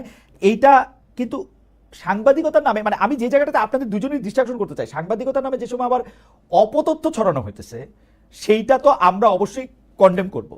কিন্তু আমরা যখন এটা জবাব দিতে গিয়ে দেখলাম যে আরো কয়েকটা বানোয়াট ফটো কার্ড আবার এনসিপির নেতারা আবার এটাকে ক্যারি করলেন, হুমকি দিলেন, সেইটা কিরকম ভাবে দেখা হচ্ছে। আমি একটু সায়েরকে বলি, সায়ের থেকে শুনি, তারপর আপনার কাছে শুনবো জেসিন। হ্যাঁ, আমি একটু সায়ের থেকে শুনি যে এইটাকে আসলে এই ব্যাপারগুলিকে আপনি আসলে স্বাধীন সাংবাদিকতার কোন জায়গাগুলিতে আপনি দেখেন? যারা এই ধরনের বানোয়াট তথ্য প্রচার করে থাকে অথবা উদ্দেশ্য মানে একটা পাল্টাপাল্টি আয়োজন আর কি, ফটো কার্ড এই সেই তথ্য প্রচার করে থাকে, এটা তো এবং আপনি কমপ্লেন আসার পরে তারা এটাকে আবার উইথড্র করে নেয়। আমার মনে হয় এটা একজনের চরিত্র অথবা একজনের পার্সোনালিটি অথবা তার যেই কাজ, সেই কাজে একরকমের কালিমা অর্পণ করার একটা চেষ্টা আর কি, যে একটা কালিমা লেপন করার চেষ্টা করা হয়, পরে যখন সত্যটা বের হয়ে আসে তারপরে তারা নিউজগুলো উইথড্র করে নেয়। এবং এই ধরনের কাজ, এই ধরনের ফটো কার্ড, এই ধরনের উদ্দেশ্য প্রণোদিত ফটো কার্ড, যেমন কিছুদিন আগে দেখলাম আমি যে লিখেছে সার্জিসের বন্ধুর বাসায় 3 বস্তা টাকা পাওয়া গেছে। You go inside the story, it is totally different. এবং আমি দেখলাম যে প্রায় এ ধরনের প্রায় হেডলাইন আসে যেগুলো অত্যন্ত মিসলিডিং, ক্লিক বাই টাইপের আপনার হেডলাইন। যেমন সেদিন দেখলাম যে শেখ খালেদা জিয়া এবং তারেক রহমানের জন্য বিশাল বড় সিংহাসনের মতো আসন বানানো হচ্ছে, এটা রিপোর্টটা করেছে প্রথম আলো। তো আমি রিপোর্টের ভেতরে গিয়ে দেখলাম যে এটা কি বিএনপি থেকে করতেছে। আমি দেখলাম যে কোথাকার টেকনাফের ভেতরে কোন এক ইউনিয়নের কোন এক গ্রামের মধ্যে বসে এক বিএনপি নেতা, তার মনে খায়াস হয়েছে যে সে তার পার্টির লিডারদের জন্য এগুলা বানাবে। But the way the headline is created is intended to like create a very distorted narrative যে আচ্ছা বিএনপির লোক তখন ক্ষমতাতেই আসে, এখন বসে বসে এরকম করে চেয়ার বানাইতেছে। আবার আপনি দেখেন যে বেগম খালেদা জিয়াকে যখন তার বাড়ি থেকে উচ্ছেদ করা হয়েছে, ক্যান্টনমেন্টের বাড়ি থেকে, আপনাকে বলেন তো বাংলাদেশের কতগুলো পত্রিকার সম্পাদকরা এটা নিয়ে সম্পাদকীয় লিখেছেন অথবা কোন রকমের অপেড ছাড়তে অথবা ফলো করে এটা নিয়ে আপনি রিপোর্ট করেছেন। ওই যে এই বৃদ্ধ মহিলা যে সাফারিং ছিল, কালকে পলক নিয়ে গিয়ে আদালতে নাকি কাঁদছে, এটা নিয়ে সবাই রিপোর্ট করছে, পলক আদালতে গিয়ে কাঁদতেছে। তো সে কাঁদতেছে কেন আদালতে গিয়ে? সে কাঁদার মতো কাজ করছে কেন? না, আপনার কাছে কি মনে হয় না যে পলক যে আদালত থেকে কাঁদতেছে, এটা যখন সাংবাদিকরা রিপোর্ট করতেছে বা গণমাধ্যমে গুরুত্ব দিয়ে ছাপা হইতেছে, সেটা এই কারণে যে দেখো খুনি ফেসিস্টদের এখনকার অবস্থা দেখো, এটা বোঝানোর জন্য? এটা তো তারে খুশি করার জন্য না মনে হয় আমার। আমি পরে তো এটাই মনে হইলো, আমার পরে তো এটাই মনে হইলো যে মানে পলকের কি দুরবস্থা এটা দেখো, যে এই হয় এই হয়। তাহলে লাভটা হইলো কি? একটা হচ্ছে ফ্যাসিস্টের ভয়ে আপনি নতজন হইয়া তখন একজনের একটা বয়স্ক মহিলার কষ্টের কথাটা তুলতে পারলেন না, আর এখন ফ্যাসিস্ট কেন সাফার করতেছে এটারে আপনি ফলো করে দিতেছেন। আবার এটাকে কেউ কেন না, মানে এই হয় মানে দুষ্টের ক্ষয় শিষ্টের জয়, এটা দেখানোর জন্য। সেটা তো কেউ লিখে না। এই যে আপনি যে কথাটা এখন বললেন দুষ্টের ক্ষয় শিষ্টের জয়, কেউ কিন্তু এই শিরোনামটা করে নাই। বলছে যে আদালতে দাঁড়িয়ে অপলক কাঁদলেন পলক। আরে ভাই তুই এটা লেখ যে পাপের ফসল এখন সে ভোগ করতেছে, লিখে কিন্তু আমি কিন্তু পড়ি ভিতরে টোনটা এটাই থাকে যে এক সময়ের প্রতাপশালী এইসব শব্দটা তো ব্যবহার করে, মাঝখানে ব্যবহার করে, ইন্টারনেট বন্ধ করে দিছিল, এগুলো ব্যবহার করে, আমি দেখছি করে। এক্স্যাক্টলি। আরেকটা হচ্ছে যে ইন্টারনেট যে বন্ধ করছে, ইন্টারনেটটা অ্যাকচুয়ালি কি বন্ধ করছে? ইন্টারনেট কি পলক সাহেব নিজের থেকে ইন্টেনশনালি বন্ধ করছে? তারা তো কেউ অর্ডার দিছে। তো তার নামটা আসে না কেন? যে শেখ হাসিনা যে অর্ডার দিছে। এবং আমি এমন বিষয় শুনেছি যে শেখ হাসিনা এটা নিয়ে মজা করতেছেন যে করে তো দিছে বন্ধ, আমার আসার আগে আমি আমরা তো নামাইতে চাই। এরপরে যে সরকার আসবে সে এসে ইন্টারনেট চালু করবে, থাকুক ইন্টারনেট বন্ধ, এরকম কথাবার্তা সে বলছে, রেকর্ডের মধ্যেই বলছে এগুলো সে। ওকে, আমি আমি আমি একটু কাজের কাছে যাই যে এই যে পাল্টাপাল্টি ফটো করা, ফটো কাটগুলির আবার শেয়ার করা, এই অপতথ্য দিয়ে অপতথ্য মোকাবেলা করার চেষ্টা করা, সেটাকে আপনি কিরকম দেখেন? আর দর্শকরা আপনার কাছে একটু প্রশ্ন করেছেন যে খালেদা আপনি 10-10 দিয়েছেন, কাজী জেসিন আসলে এখনকার সাংবাদিকতাকে কত নম্বর দিবেন এটা তার কাছে জিজ্ঞেস করবেন, আমার কাছেও জানতে চাইছেন, আমি এখন 1-2 দিতে পারি। তারপরে হচ্ছে আমার প্রশ্নটা হচ্ছে যে এই যে সাংবাদিকতার নামে যে অপতথ্য ছড়ানো হচ্ছে, এইটা শুধু এনসিপি নেত্রীদের বিরুদ্ধে নয়, সামগ্রিকভাবে নারী ও শিশুদের নামেও আমরা এগুলি অনেক সময় দেখি, অমর্যাদা অবমাননা করে এটা দেখি। এই অপসাংবাদিকতা প্রতিরোধে কি সাংবাদিক সংগঠন বা সাংবাদিক নেতাদের আমরা সোচ্চার দেখি না কেন? এইটার কারণ কি, মানে এই সরকারের সময় আইসাও, আর এই অপতথ্য দিয়ে অপতথ্য মোকাবেলাকে আপনি কিভাবে দেখেন? না, অপতথ্য দিয়ে তো অপতথ্য মোকাবেলা করা যায় না। অপতথ্য তো একটা মানে কোনোভাবে অ্যাকসেপ্টেবল না। সে অপতথ্যকে আবার মোকাবেলা করার জন্য আপনি যখন অপতথ্যকেই ব্যবহার করেন তখন তো আসলে অপতথ্যেরই জয় হয়ে যাচ্ছে। এটা অ্যাবসলিউটলি আনএক্সেপ্টেবল। আর আমার মনে হয় যে এখানে আসলে আম, সংবাদ মাধ্যমের ক্ষেত্রে আমি বলবো যে ইউনিয়নে যারা আছেন তাদের আসলে ঐক্যের প্রয়োজন, মানে ঐক্যবদ্ধভাবে কাজ করা প্রয়োজন, যেটা আমার মনে হয় যে এখন আগের চেয়ে একটু হলে দেখা গেলেও তাদের আরো ভাবা উচিত যে গণমাধ্যমে যারা কাজ করছে তাদের সততার সাথে কাজ করার জন্য কি ধরনের এনভায়রনমেন্ট করা দরকার। কারণ গণমাধ্যমে আমরা দেখছি যে বিভিন্ন প্রতিষ্ঠানে বিভিন্ন রকম অবস্থা। আসলে কোনো কোনো প্রতিষ্ঠানে এতই সাংবাদিকরা আছে যারা বিভিন্ন সময় আওয়ামী লীগের অনেকের কাছে সুবিধা নিয়েছে এবং আওয়ামী লীগের পারপাস সার্ভ করেছে, তারা একরকম আতঙ্কের মধ্যে আছে। কিন্তু একটা মানুষ যখন আতঙ্কের মধ্যে থাকবে তখন এরকম একটা কাজ সে কিভাবে সততার সাথে যে কাজটা করতে হয়, নিষ্ঠার সাথে যে কাজটা করতে হয়, সে কিভাবে করবে, সেটা তো প্রবলেমেটিকই হবে। তো ওই জায়গা থেকে আমার মনে হয় যে তাদের এনভায়রনমেন্টটা ক্রিয়েট করা দরকার। যারা আসলে আওয়ামী লীগের সাথে একসময় ছিল তারা যদি অনুতপ্ত হয়ে থাকে এবং তারা যদি আসলে সৎ সাংবাদিকতা করতে হয়, তাদেরও এক ধরনের ট্রেনিং এর মধ্যে দিয়ে যাওয়া আমার মনে হয় নেওয়া প্রয়োজন নতুন করে। সুতরাং সেই জিনিসটা না করে আপনার ওই যে আমি আবারও বলছিলাম সুপারফিশিয়াল কোনো কিছু হলে সেই প্রবলেমটা অবশ্যই থাকবে আর কি। আর এই যে যে প্রসঙ্গটা আপনি আনলেন, স্যারও বললো যে সার্জিসের বাসায় কার্ড পাওয়া গেছে, টাকা পাওয়া গেছে, এরকম একটা কার্ড দেখলাম আমরা। এরকম কার্ড শুধু এটা না, আমরা আপনি অবাক হয়ে যাবেন, আপনি নিশ্চয়ই নিজেও দেখেছেন যে প্রতিষ্ঠিত গণমাধ্যম, জনপ্রিয় গণমাধ্যম গুলোতেও এত বেশি আপনার নিউজ আপলোড করা হচ্ছে, যত দ্রুত আপলোড করা হচ্ছে তত দ্রুত আবার সেটাকে আপনার নামিয়ে ফেলা হচ্ছে, সরিয়ে ফেলা হচ্ছে উইদাউট গিভিং এনি রিজন যে এই কারণে আমরা আমরা খবরটা রাখলাম না। এক্স্যাক্টলি। সো এই যে একটা প্রবণতা, এটা অত্যন্ত ব্যাড মেসেজ, এটা খুবই খারাপ একটা মেসেজ দিচ্ছে, এটা আমাদের জন্য অত্যন্ত খারাপ। প্রত্যেকটা প্রতিষ্ঠানে যারা কাজ করছে আমি মনে করি তাদের নিজেদের মধ্যে কথা বলা দরকার যে কেন এই কাজগুলো হচ্ছে, তাদের নীতি ঠিক করা উচিত, সাংবাদিকতার যে নীতি তাদের যে প্রিন্সিপাল ঠিক করে ট্রেনিং এর মধ্যে দিয়ে নতুন করে তাদের ভাবা উচিত।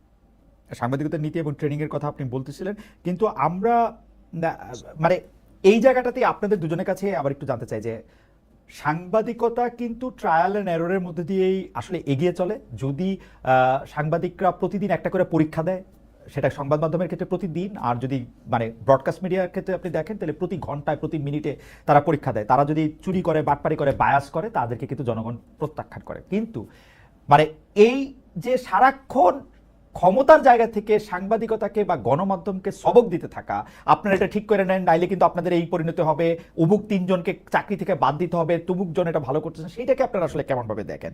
সর্বশেষে একজন উপদেষ্টা এরকম বলছেন, শব্দের খেলাটার ভণ্ডামি কবে বাদ দেবেন আপনারা? প্রথম আলোর একটা রিপোর্ট নিয়ে তারা এই কথা বলেছে, বিবিসি রিপোর্টের অনুবাদটার ক্ষেত্রে কেন এটা অনুমোদন শব্দটা ব্যবহার করা হলো, অর্ডার না, সেই জন্য এরকম বলতেছেন। এইগুলিরে আপনারা আসলে কিভাবে দেখেন? কাজী জেসিন যদি একটু বলতেন যে সরাসরি ভাবে যে ভাই যদি এই পত্রিকা ভালো না লাগে, এই টেলিভিশন ভালো না লাগে, ইউ বেটার আপনি এটা দেখেন না, আপনি এটা পড়েন না। মানে বাংলাদেশে তো এখন আর ক্ষমতার জায়গা থেকে কেউ আপনাকে এটা করতে বাধ্য করতে পারবে না। সেই জায়গাটা থেকে আপনারা এটা কিভাবে দেখেন যে একটা হুমকি বা ওকে, এখন আমরা আমরা আসলে এই প্রসঙ্গ বেশ কয়েকবার এটা এসেছে যে সরকারের দিক থেকে কখনো কাউকে এরকম হুমকি দেওয়া হয়েছে কিনা, কারো চাকরিচ্যুতির জন্য, কাউকে সরিয়ে দেওয়ার জন্য কোন রকম আদেশ বা অর্ডার এরকম ভাবে এসেছে কিনা সরকারের দিক থেকে, আমি এটা প্রশ্ন করেছিলাম। আমি কিন্তু উত্তর পেয়েছি যে না, এটা করা হয়নি। এবং আমি এটা তো আমরা জানি যে সরকার কখনোই বলে না হ্যাঁ আমরা এটা করেছি। সো আমি একটু ভেরিফাইও করার চেষ্টা করেছি। আমার কাছে এরকম তথ্য আমি পাইনি যে সরকার থেকে তাদেরকে কাউকে এরকম বলেছে তুমি তাকে স্যাক করো বা এই নিউজটা নামিয়ে ফেলো, এরকমটা আমি এখন পর্যন্ত প্রমাণ পাইনি। কেউ যদি পেয়ে থাকে আমি সাধুবাদ জানাবো আমার সাথে শেয়ার করার জন্য। আর হচ্ছে যে গণমাধ্যমে সরকারের গণমাধ্যমকে কি বলবো, আপনার গণমাধ্যম যে ফ্রিলি কাজ করছে সেটার জন্য একটা ব্যাপার যেখানে সরকারের সাথে যে সমঝোতাটা হওয়া দরকার, আপনি যে মেসেজটা আপনি আমাকে এখানে দিলেন যে একজন একটি সংবাদ নিয়ে কথা বলেছে, আমার মনে হয় যে এখানে কমিউনিকেশন, কানেকশন একটা ব্যাপার। এমন একটা সময় আমরা আছি যে আপনার ভারতের যারা ভারতীয় যে মিডিয়া সেটা বাংলাদেশের বিরুদ্ধে নানান রকম প্রোপাগান্ডামূলক নিউজ করছে। এবং আপনি এখানে আমি একটু উল্লেখ করি, আমার উপর প্রধানতম ক্ষোভ ছিল যে ভারতের সাথে যে চুক্তিগুলো হয়েছিল টিপাই মুখ থেকে শুরু করে সেই সময়, সেগুলো নিয়ে আমি অনেক বেশি কথা বলতাম, আমার প্রোগ্রামে অনেক অ্যানালাইসিস করতাম। এবং সেই সময়টা আমি এরকমও শুনেছি যে অনেকে যারা কিনা এখানে ভালো জায়গায় যেতে চায় তারা ভারতের নীতি নির্ধারকদের সাথে ভালো যোগাযোগ রাখে। তো এই সাংবাদিকদেরই কিন্তু উত্তরসূরিরা এখনো রয়ে গেছে। সুতরাং সরকারের জায়গা থেকে সংশয়ের একটা জায়গা থাকতে পারে। আমি মনে করি যে ওইটা যদি হয় তাহলে স্বাধীনতা তো অপার স্বাধীনতা তো আমরা কেউ চাই না। আমরা তেমন স্বাধীনতা চাই না যেটা আমার সার্বভৌমত্বকে, আমার নতুন বাংলাদেশ বিনির্মাণকে ক্ষতিগ্রস্ত করবে। সেই জায়গা থেকে আমার মনে হয় ট্রাস্টের রিলেশনশিপটা খুব দরকার। আচ্ছা, ওকে, আমি আপনার কাছে আসবো আবার। জনাব জুলকারনাইন স্যার, আপনি যদি একটু বলতেন যে বিভিন্ন মহল থেকে ঠিক হুমকির সুরে ধমকির সুরে আমার অসুবিধা নাই, কারণ আমি মনে করি জার্নালিজম করতে গেলে আপনাকে লোকে খুব প্রেমপত্র পাঠাবে, খুব ভালোবাসার কথা বলবে, এরকম নাই হওয়ার কথা। আপনাকে রেগে রেগেই কথা বলার কথা, আপনি কতটা হজম করতে পারেন সেইটাই হচ্ছে আপনার দেখার জিনিস। আমি মোটেও মাইন্ড করি না। আসিফ মাহমুদ সজীব ভাই এরকমই বলবে, শব্দের খেলার ভণ্ডামিটা কবে বাদ দেবেন আপনারা। জুলকারনাইন স্যার এরকমই বলবে, প্রথম আলো একটা খুব বাজে পত্রিকা, বাজেভাবে এটা করছে, আমার এতে কোনো অসুবিধা নাই। কিন্তু আপনি এটাকে কিভাবে দেখেন? অনেক ক্ষেত্রে গণমাধ্যম নিজে খুব একটা ইন্টিমিডেটেড জায়গায় চলে যায় আর কি, সেলফ সেন্সরশিপের নাম করেও। আচ্ছা, জুলকারনাইন স্যার কখনো বলেন প্রথম আলো একটা খারাপ পত্রিকা। আমি বলেছি যে প্রথম আলো ন্যারেটিভ টুইস্ট করার চেষ্টা করে, ন্যারেটিভ অন্যভাবে এটা বানানোর খারাপের চেষ্টা চেয়ে তো করে, বেশি খারাপ হইলো, না অসুবিধা নাই, খারাপ মানুষকে হইলো। গেলানোর চেষ্টা করে, এবং এটা তারা প্রায় করে, এবং এটা তারা এখনই প্রথম করছে না, এটা তারা অনেকদিন ধরেই করছে। আসিফ যদি বলে থাকে যে শব্দের খেলা, আমার মনে হয় তার এই পার্টিকুলার টেক্সটটা ওয়াজ নট এন্টায়ারলি রং। কারণ শেখ হাসিনা যেখানে বলেছে যে আমি অর্ডার দিয়ে দিছি, এটাকে তো আপনার পারমিশন বলে গা বাঁচানোর কোনো বিষয় না। পারমিশন হচ্ছে আমি তোমাকে অনুমতি দিছি, একটা আপনি করতে পারেন, নাও করতে পারেন, চয়েস ইজ ইয়ার্স। বাট যখন আপনি কাউকে অর্ডার দেন, being the commander in chief অথবা being the head of the ministry of defence, আপনি যখন অর্ডার পাস করেন, that is something people has to carry out in the street. তো আপনি সেটাকে ওইভাবে কনভে করে যাবেন। এবং বিবিসি বাংলার, এখন আমি কি বলবো, আমাদের কিছুদিন একটা একটা একটা একটা অনুষ্ঠান হয়েছে আমাদের লাইক আল জাজিরা থেকেই, you should watch that. এখানে একটা ইভেন্ট হয়েছিল ইউকেতে, গ্লাসটনবেরি নামে একটা ফাংশন হয়েছিল এখানে, আপনার কনসার্ট ইভেন্টের মতো। The way they have twisted the entire narrative did send a very wrong message, and আমাদের ওই প্রোগ্রামে এটা বেশ ভালো করে তুলে ধরা হয়েছিল। So I don't want to take that avenue, I don't want to criticise them for anything, but এই ধরনের choice of words is not correct. আপনি সঠিকভাবে ইন্টারপ্রেট করবেন, যেটা ইংরেজিতে আছে সেটাকে বাংলাতে সঠিকভাবে ইন্টারপ্রেট করবেন, যেটা বাংলায় আছে সেটাকে ইংরেজিতে আপনি আবার কারেক্টলি করবেন। আমার একটা জিজ্ঞাসা আছে, সেটা হলো যে সাংবাদিকতা আমরা অনেকগুলিকে মেলাফাইডি মিস্টেক বলি, অনেকগুলি বোনাফাইডি মিস্টেক বলি। আপনি কি এটাকে মেলাফাইডি বা ইন্টেনশনাল মিস্টেক বলতে চান? অবশ্যই আপনি বলতে চান যে মানে বিবিসি বাংলাদেশে সবাই শুনতেছে, অসংখ্যবার পরিচয় হয়েছে, সে মেলাফাইডি করে সেই অর্ডারকে অনুমোদন বলছে, আপনার কাছে এরকম মনে হচ্ছে? এরকম অবশ্যই করেছে তারা। আপনি যদি বিবিসি বাংলার গত সরকারের সময়কার রিপোর্টগুলো দেখেন, এখনো এই সরকারের সময় তারা এমন অনেক কিছুই করেছে যা আমার মনে হয় ওয়াজ নট ভেরি কারেক্ট। আপনার এগুলি বোনাফাইডি মিস্টেক না, রাইট? এগুলি মেলাফাইডি না, অবশ্যই না, অবশ্যই না। ইন্টেনশনালি অনেক কিছু তারা করেছে। এটা শুধু বিবিসি বাংলা একা না, আপনার পূর্বের যে কর্মস্থল আছে ডয়চে ওয়েল বাংলা, ওইখানেও অনেক সময় আমরা লক্ষ্য করেছি যে এরকম মিস্টেক হয়েছে। ওটা হয়তো আপনার ইয়েতে হয় নাই, বাট মিস্টেক হয়েছে। গণমাধ্যমে কাজ করলে মিস্টেক তো হইবই, কি মানে সেটা তো মিস্টেক হচ্ছে ভাই, আপনি বানানের ভুল করেন মানুষের নামের, আপনার নাম সায়েরকে আপনি চায়ের লেখেন, চ দিয়ে লেখেন, দন্তস্বর পরিবর্তে আপনি এটা চ দিয়ে লেখেন। কিন্তু আপনি যদি বলেন যে সায়ের বাসা থেকে নিচে গেছে, আপনি যদি বলেন যে সায়ের বাসা থেকে নিচে গিয়ে দেখছে যে সে ওখানে গিয়ে বসে বসে বিড়ি টানতেছে, আমি তো বাসা থেকে নিচে গেছি, এখন যদি আপনি সিদ্ধান্ত নিয়েই নেন যে আমি বিড়ি টানতেছি, এটা তো হইল না, রাইট? না, এটাতে আমি আপনার সাথে একমত।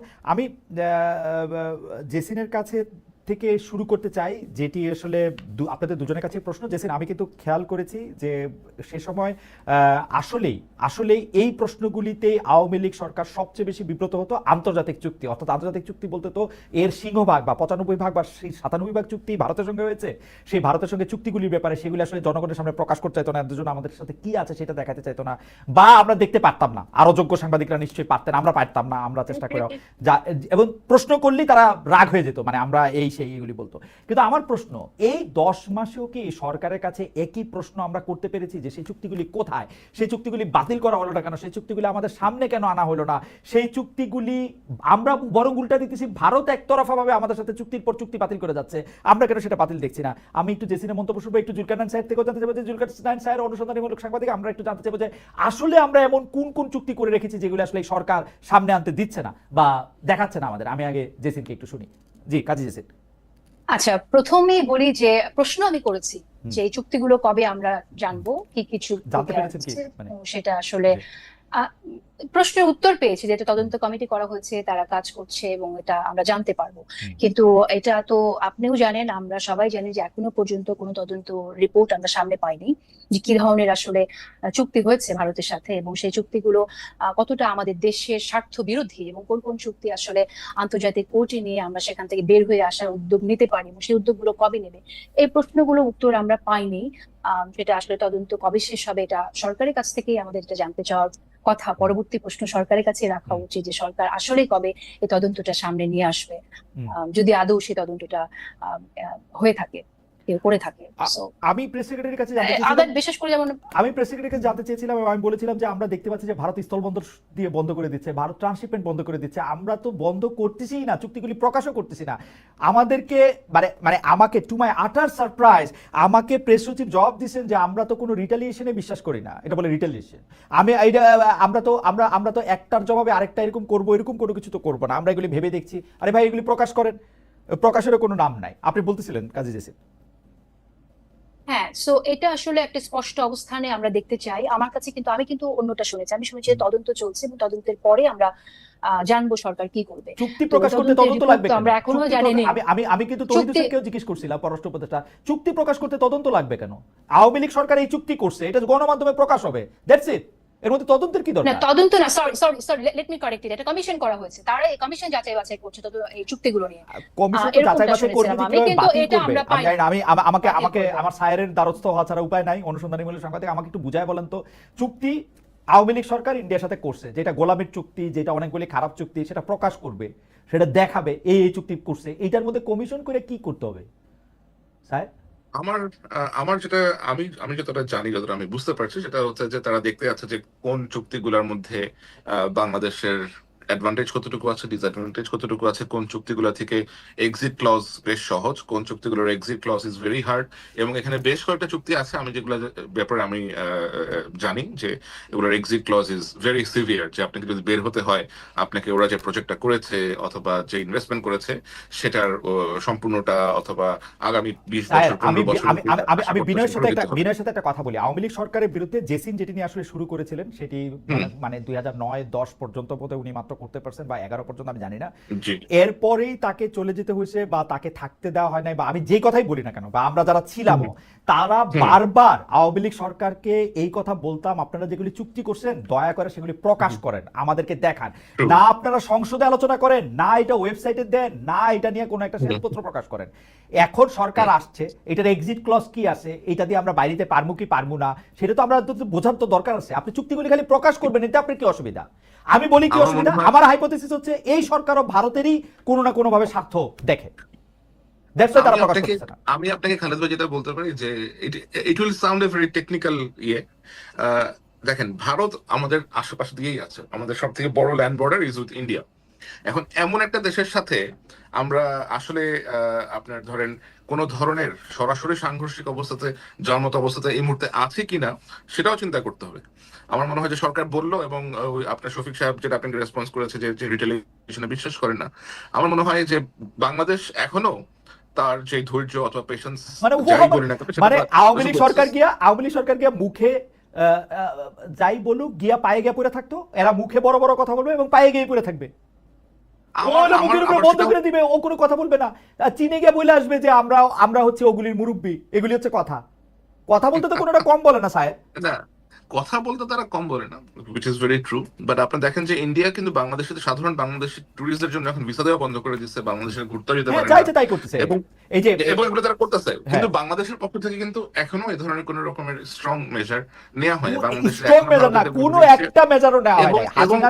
এবং আমি আপনাকে ইন্টারেস্টিং জিনিস বলি, বাংলাদেশে গত কয়েক মাসে বেশ কিছু উল্লেখযোগ্য সংখ্যক রয়ের এজেন্ট ঢুকেছে, এসে এরা ডিটিএফ এর সাথে মিটিং করেছে, এনএস এর সাথে মিটিং করার চেষ্টা করেছে, তাদেরকে পার্সুয়েট করার চেষ্টা করেছে, এবং লাকিলি আমাদের এজেন্সিগুলো এদের সাথে কোনো রকমের কোঅপারেশনে যায় নাই।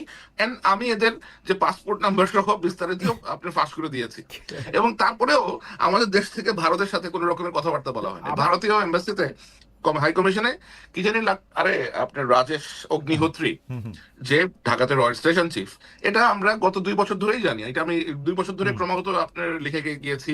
এই লোক লাস্ট ইলেকশনের সময় আপনি বিভিন্ন রকমের প্রভাব রেখেছে, এর সাথে মিট করতে চায়, ওর সাথে মিট করতে চায়, তার বাসায় পলিটিক্যাল পার্টিদেরকে নিয়ে আসে, বাট স্টিল বাংলাদেশ এখনো এই লোকটাকে রেখে দিয়েছে ঢাকাতে, সে এখনো ঢাকাতেই আছে। হাসিনা সরকার চলে গেছে, he is still in the same appointment, এবং সেটাতে কোনো ব্যবস্থা গ্রহণ করা হয় না।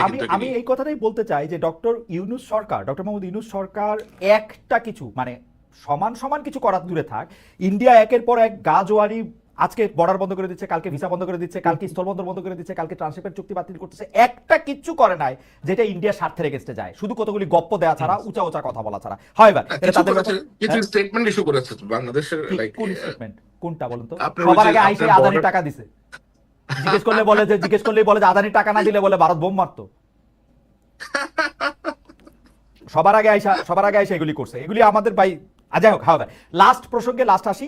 এইটা আসলে এটা আমরা যে ইয়াকে দিয়ে শুরু করি, জেসিনকে দিয়ে শুরু করি, আমরা সায়েরকে দিয়ে শেষ করব। সেটা হচ্ছে যে মানে বর্তমানে বাংলাদেশে মানে আমি বেশিরভাগ সময় একটু ভবিষ্যতের কথা ভাবি, যে পরে যখন কন্টেন্ট অ্যানালিসিস করে গণমাধ্যমের এই কাজগুলি দেখা হবে, তখন সেটা আসলে কি দেখা হবে।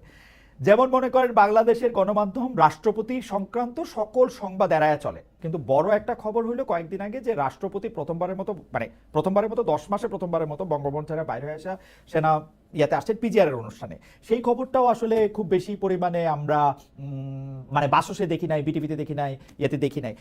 এইটা আসলে কিভাবে বিবেচনা করা হবে? মানে এটা কি স্বাধীনতা? মানে আমরা ওকে দেখতে পারি না অথচ ও প্রেসিডেন্ট, মানে এটা কেমনে দেখা হবে? আপনাদের দুজন কিভাবে দেখেন আসলে, মানে এটা কিভাবে